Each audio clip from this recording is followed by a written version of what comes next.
120 strike rate पर मैं भी एक बोले ही हैं चीज सर। कहना चाह रहा हूँ कि पिच के हिसाब से बैटिंग बदलना, ये सब गलत चीज है। मैं मानता नहीं T20 क्रिकेट में आप अपनी, if A batting first, pitch को देखकर ज्यादा बैटिंग अगर आप बदले तो कि पिच थोड़ा सा ट्रिकी लग रहा है तो हमको थोड़ा धीमे खेलना चाहिए, विकेट्स रखने चाहिए, तो टारगेट उतना बनेगा नहीं। और ये बहुत ही इंटरेस्टिंग चीज होती है कि पिच को देखकर हम उस तरह से बैटिंग करेंगे। अभी संजू सैमसन ने जो इनिंग खेली पिछले मैच में, उन्होंने पिच को देखा होगा और सबने देखा होगा कि वानखेड़े स्टेडियम का पिच है, बहुत ही अच्छा है बल्लेबाजी के लिए। तो मन में आता है कि 200 बनाएंगे, लेकिन वो अपने शैली में खेल रहे थे, हर बॉल को अपने एक मेरिट पे डील कर रहे थे। उनको लग रहा था कि नहीं, इस बॉल पे छक्का लग सकता है, इस बॉल पे चौका लग सकता है, तो इसके वजह से 240 बने। और वो अंत तक हमें लग रहा था कि वो भी, उसमें भी टेंशन आ गई थी। करेक्ट। तो पिच के हिसाब से प्लानिंग करना, ये मेरे को लगता है बहुत ही, हमेशा मैं मानता हूँ पर dangerous ग्राउंड के philosophy हिसाब है। से हम प्लानिंग हर- कर सकते हैं कि नहीं सर? मैं आई जस्ट नहीं, बैटिंग फर्स्ट में वो एक दिक्कत होती है आनंद, कि बैटिंग फर्स्ट में आपको कभी पता नहीं चलता कि what is an ideal score. मैं स्कोर भी नहीं कह वहाँ- रहा हूँ सर, क्योंकि ये ग्राउंड हाँ। बड़ा है। पिछली बार जब हमको जो इस टीम के साथ हम लोग खेले थे, जब अभिषेक शर्मा आउट हो गए थे, सब ने पकड़ा, ये यूएसए ने प्लान किया था अच्छे से कि सब सिक्स मारने गए थे। जब ग्राउंड बड़ा होता है तो कि बाउंड्री निकालना, कि फोर्स कैसे निकालें और वंस एंड टूज में हर बॉल पे स्कोर करना, ये तो हम रणनीति बना सकते हैं। जब आपने पूछा था अभी उमेश से भी, मुझे भी मैंने वही बोला, जब बड़ा ग्राउंड होते हैं, बहुत लोग good ball also should be single. इन्होंने, हमने वो बात किया था, संजय ने भी बात किया था, इन ए T20 और T10 when the format is shorter, the best ball of the bowler may be the dot ball. हम जो एप्स में भी दिखाए जी, वो dot ball ratio has to be much lesser if you want to win a world cup 100%। when you take the first match to the last match, most of the World Cup team who's won the World Cup will be very less dot balls. तो मुझे इस ground में, जब आपका ground बड़ा होता है, you should run the first run fast like old school. मैं अभी भी बोलता हूँ old school is the best school. Even if it is going straight to the fielder, don't go relax, make that first run fast, पहला run fast दौड़ो, put the ताकि pressure दूसरे on का the चांस fielder. बना दो। Best of the best fielders world cup final और knockouts में हमने देखे, they miss the runouts, they miss field, so we have to put pressure on the field. It's a big ground, there will be ones, twos, threes, boundaries, hit sixes when it's there. If it's not there, go with the boundaries, place it. और मुझे लगता है आज sky ball का पे भी एक score करो। अच्छा मैच होगा, क्योंकि वो इसे ग्राउंड में ही knows, I call him the mathematician, like a compass लेके घूम रहे हैं और बिल्कुल गैप में वो फोकस करते हैं। तो I have a strong feeling. सिर्फ इतना है, मैं बोलूँगा, नेगेटिव नहीं बोल रहा, बट फिर भी न्यूजीलैंड की जो बॉलर्स वेराइटीज यूज करते, क्रीज यूज करते, पीछे से बॉल डालते, wide of the crease, middle of the crease, आगे स्लोअर बॉल वेरिएशन भी करते। तो our batsman should not think that it's coming from a bowling machine. Wait करके, जैसे संजू ने पिछले मैच में खेले, बहुत लोगों ने, सूर्य ने भी, जो स्लो बॉल वेट करके खेले, मुझे लगता है वो फ्रैक्शन ऑफ सेकंड दे दो, will win it one side. जी, एक बड़ी इंटरेस्टिंग बात है, क्योंकि ग्राउंड के हिसाब से आपको बैटिंग करनी, संजय की भी बात करेंगे, लेकिन उमेश एक और बात है कि क्या हमारे बल्लेबाज ये सोचते हैं, योयो टेस्ट अब यहाँ आज काम आएगा कि कितना आप दौड़ सकते हो रनिंग बिटवीन द विकेट्स, ये भागना पड़े, क्योंकि कई बार हमने देखा है, और ये छोटा सा आंकड़ा हमारे इसमें मैं दिखा नहीं सकता, बट मैंने मैन्युअली चेक किया, T20 गेम्स में जहाँ जहाँ भारत की टीम 30 से कम डॉट बॉल करती है बैटिंग टाइम, जीत जाती है।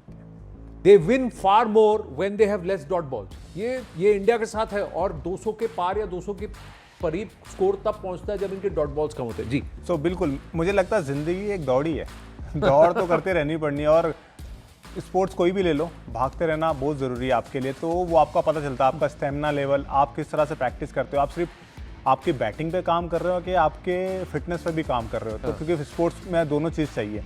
और बात रही विकेट के हिसाब से खेलने की, तो मुझे लगता है कि आप विकेट जब टर्निंग हो या जैसा भी हो, वहाँ पे आपको ऑप्शन ढूंढने पड़ते हैं कि मैं अगर यहाँ विकेट टर्न कर रहा तो मैं रन कैसे बना सकता हूँ ज़्यादा इस गेंदों पे, और किस एरियाज में ज़्यादा खेल सकता हूँ, या मैं कैसे और अपना स्ट्राइक रेट ऊपर लेके जाऊँ।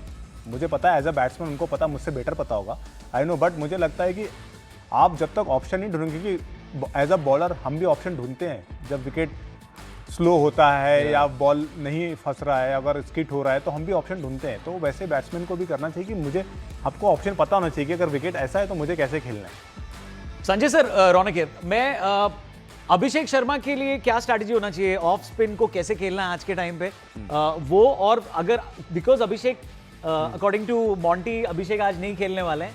फिन एलन के लिए क्या स्ट्रैटेजी होनी चाहिए? तो सेकंड क्वेश्चन मॉन्टी से था, पहला आपसे कि अभिषेक शर्मा को आज क्या करना चाहिए? पास करना चाहिए? लास्ट टाइम हमने देखा संजू ने बोला भाई थोड़ा रुक के खेल, थोड़ा बॉल जाने दे, फिर थोड़ा मोमेंटम आएगा फिर मारना। What's your take? नहीं, आई थिंक उसको अपना नेचुरल गेम ही खेलना चाहिए। अगर वो दूसरा गेम खेलने जाएंगे तो फंस जाएंगे। He is a young player और इतने जल्दी आपके करियर में you can not find plan B. थोड़ा बहुत आप चेंज कर सकते हैं, लेकिन he has to think attack all the time. और उनके पास एक ऑफ स्पिनर है, नाम बहुत ही कॉम्प्लिकेटेड है उनका, वो जरूर उनके खिलाफ आएंगे। तो अभिषेक शर्मा को उसी तरह खेलना चाहिए, लेकिन आज देखना पड़ेगा कि अपने आप को कितना बैक करते हैं। जो अभी तक हमने देखा है, he is trying to play the attacking game, लेकिन वो कन्विक्शन जो बात होती है ना, एक फीलिंग होती है कि अगर मैं ये सोच रहा हूँ तो ये होगा, वो थोड़ा उसमें डाउट आ गया because of the start that he had. और इतनी बातें हुई उनकी आउट ऑफ फॉर्म की, तो वो एक उनका मसला है। लेकिन गेम नहीं चेंज करना पड़ेगा, थोड़ा सा अपने आप को कैसे भी करके कंडीशन करके बैक करना पड़ेगा। और फिन एलन को कैसे रोकना है मुझे पता नहीं। हमारे पास उतने अच्छे बॉलर्स हैं जो उनको रोक सकते पूछते हैं। ना उनको पूछते हाँ, Yes, yes, और Monty. एक ही चीज न्यूजीलैंड की जो मैं कह रहा हूँ ना, बॉलिंग अटैक जो है न्यूजीलैंड का, अभी प्योर क्रिकेटिंग जो कॉम्बिनेशंस है बॉलिंग अटैक के, एक लॉकी फर्गसन है जो 140 के ऊपर गेंदबाजी करते हैं, लेकिन बाकी उनके सब बॉलर्स अगर देखें ना, मैट हेनरी ने रोहित शर्मा को इतना परेशान किया था टेस्ट मैचेस में। तो ये जो बॉलर्स हैं उनके जो 120 130 डालते हैं, या जिमी नीशम भी खेलेंगे, सो उनके पास 3 सीम बॉलर्स है, जिसमें से एक 140 वाला है, 2 बाकी 120 130 वाले, और 3 स्पिनर्स हैं। तो ये जो बॉलिंग अटैक है, अगर पिच रफ हो तो ये भारत के लिए बिल्कुल आइडियल बॉलिंग अटैक नहीं है, मैं मानता हूँ। जोफ्रा आर्चर भारत के लिए परफेक्ट बॉलर था, सुपर, एकदम संजू सही सैमसन के आंकड़ा लिए, था। सबके लिए। तो आज वो थोड़ा सा उनको पता चलेगा कि ये जो टीम है और इनकी जो बॉलिंग है, लाइक मैट हेनरी, आप वॉच कीजिए, मैं उनको बहुत हाईली रेट करता हूँ। संजू सैमसन को कैसे गेंदबाजी ये करेंगे, तो ये एक अलग चैलेंज होगा bowling wise. I think New Zealand for Indian batting will be a great challenge. एक फिल एलन के बारे में आप अपने, और कैसे आप उनके लिए बॉलिंग डालेंगे? क्या है ना, फिन एलन को कैसे आउट करना चाहिए। जो ओपनर्स है ना, इंडियन जो टीम, इंडियन के जो ओपनिंग बॉलर्स है, बेबक्स करना चाहिए दोनों ओपनर्स को। क्या है, इतनी तकलीफ में देनी चाहिए। तकलीफ कैसे देनी चाहिए? आउटसाइड ऑफ स्टंप के बाद बॉल होनी चाहिए, और थर्ड मैन रखना चाहिए, बिकॉज कितने थिक एजेस जाएंगे, उधर से गए थे। एंड जो मार्करम था उसने फील्ड बदला नहीं, तो ये चीज स्काई को बड़े अडेप्टेबिलिटी की आवश्यकता दिखानी पड़ेगी, जैसे जो कुछ हो रहा है। बिकॉज फिन एलन पूरे कॉन्फिडेंस में अभी बैटिंग करेगा, वो पूरे जोश से करेगा। जो उसका पार्टनर है वो ज्यादा कट पुल्स खेलता है ना, क्या करना पड़ेगा ना आपको, जो बाउंड्री ऑप्शन है उधर से डीप फील्डर रखना चाहिए। फिर वो सोचेगा मैं जो थिक एज थर्ड मैन में क्या हो सकता है, फिर मैं क्या करूं, गेम प्लान बदलेगा। जब गेम प्लान बदलेगा ना, फिर देखना कैसे दोनों ओपनर बेबख्श हो जाएंगे। वो फिर सोचने लगेंगे हम जो बाउंड्री लगाना चाहते हैं सीधे, और यो बैक स्विंग कैसे ना, फॉर्च्यून फेवर्स द ब्रेव, फिर नहीं होएगा, फिर इंडिया में फेवर जाएगी। तो ये चीज इंडिया, उस जो सूर्य कुमार यादव है ना, बड़ी चालाकी से आउट करना पड़ेगा ये दोनों बैट्समैन। सर श्री, आप कुछ कह रहे थे? मैं ये कहना चाहूँगा कि देखिए, S keep it away from the batsman. मगर मेरा एक सोच होगा, अगर बुमराह जैसा बॉलर आपके पास है, या हार्दिक जैसे हो, इवन फॉर एग्जाम्पल हर्षदीप भी खेल रहे हैं, तो मैं ये बोलूँगा कि keep it in the corridor of uncertainty, make the ball move. जो लेट स्विंग होता है, make him play the cover drive. ये जो कभी कभी होता है ना, मैं हमेशा बोलता हूँ, जो आपका प्लस है वो हमेशा आपका स्ट्रेंथ होना चाहिए, वो चेंज नहीं करना चाहिए। Keep the slips. If you got the guts, and you know that the ball is going to move late, keep one gully, make him play the cover drive, get him out, caught it at slips or even gully। और आजकल वो नहीं दिख रहा है, वो third man अंदर रहते हैं और बाउंड्री उधर चले जाते हैं, तो बॉलर शे भाई, इन्होंने बहुत अच्छा पॉइंट बोला। मैं आजकल सोचता हूँ 140 के आगे जब बॉल डालने वाले 135 plus, and when the ball are moving, why is the third man in? That itself is giving a opportunity. Very good ball को भी आप प्लेस कर सकते हो। अगर अच्छे बैट्समैन हो तो आप अच्छे बॉल पे चौका खाओगे, अच्छे बॉल पे बाउंड्री लेओगे, तो अगले सोच क्या होगा बॉलर का, यार कप्तान क्या कर रहा है। तो मेरे लिए मैं यही बोलूंगा कि बॉलर को बिल्कुल एक्सिक्यूशन का प्लान होना चाहिए। और I will say even if it's Allen, trust me, at this stage also I will get him out. मुझे पूरा यकीन है, आगे रखो। But okay, this is one way of, I am sure he will also agree, hit the deck hard, release the ball आगे, make him drive.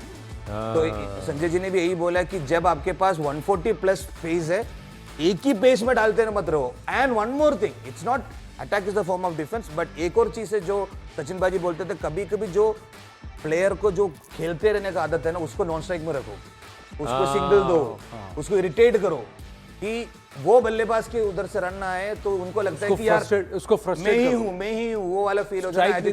Keep him away from the strike. एक चीज है कि हर बैट्समैन के लिए आपकी एक set mind, तो अगर वो एंड्स चेंज भी कर रहे हैं तो आपका जो रणनीति है फील्ड को रिवर्क करना। एक जगह हम बात खा रहे हैं कि हमारे ओवर बहुत जल्दी, हमारी ओवर पेनल्टी हो रही है क्योंकि हमें टाइम लग रहा है, डिले। लास्ट मैच में तो बुमराह भी कह रहे थे। एक अपडेट है, आप सबको बता दूं, व्यूअर्स को भी बता दूं, विमल की तरफ से आया कि सेंटर ऑफ द विकेट वाला पिच है, red and black soil mix है शायद, तो वो वाला है, तो वो वाली पिच, उस पिच पे खेलने वाले हैं। That's what is the indication कि उस पिच पर खेलने वाले हैं। ब्लैक रेड मिक्स वाली जो सेंटर वाली पिच है एकदम पिच गए, तो इसीलिए इक्विडिस्टेंट होगा, कोई भी बाउंड्री छोटी बड़ी नहीं होने वाली, सब तरफ से वो पूरा सर्कल आपको इक्विडिस्टेंट आई वुड होगा। लव टू नो व्हाट हाँ, ही विल बोल। मैं वही तो आ रहा था मुझे सोचना है क्योंकि उमेश, जनरेशन मुझे नॉर्मल लगता है कि अगर बॉल स्विंग हो रहा है तो आपको ना जो टॉप ऑफ ऑस्टम है वो डालनी जरूरी है। बैट्समैन के पास आप इतना क्लोज हो गए, आपके आउट करने के चांस इतने ज़्यादा है। पर मुझे लग रहा है अगर स्टार्टिंग में उस लेंथ के साथ आपको वेरिएशन आप करोगे तो इस बहुत अच्छा होगा इंडियन टीम के लिए, क्योंकि दोनों बैट्समैन हार्ड हिटर है। चेंज ऑफ पेस बहुत इंपॉर्टेंट रहने वाला है इस मैच में, दोनों को अगर आपको आउट करना है, क्योंकि उन्होंने बहुत सारे चांसेस दिए हैं जी। सो मुझे लगता है up with the swing bowling and change of the pace India के लिए बहुत इंपॉर्टेंट रहने वाला है। इंडिया के बाद बहुत मुझे हमें एक यहाँ पर टीवी पे एक ब्रेक लेना पड़ेगा, लेकिन यूट्यूब पे ये ब्रॉडकास्ट जारी है। फट से ज्वाइन कर लीजिए हमें यूट्यूब पर, क्योंकि अगली बातचीत ये है कि न्यूजीलैंड की टीम में ऑफ स्पिनर कई सारे हैं, बहुत तेरे हैं, और हमारी परफॉर्मेंस यूट्यूब पे आपको बताएंगे ऑफ स्पिन के खिलाफ क्या है।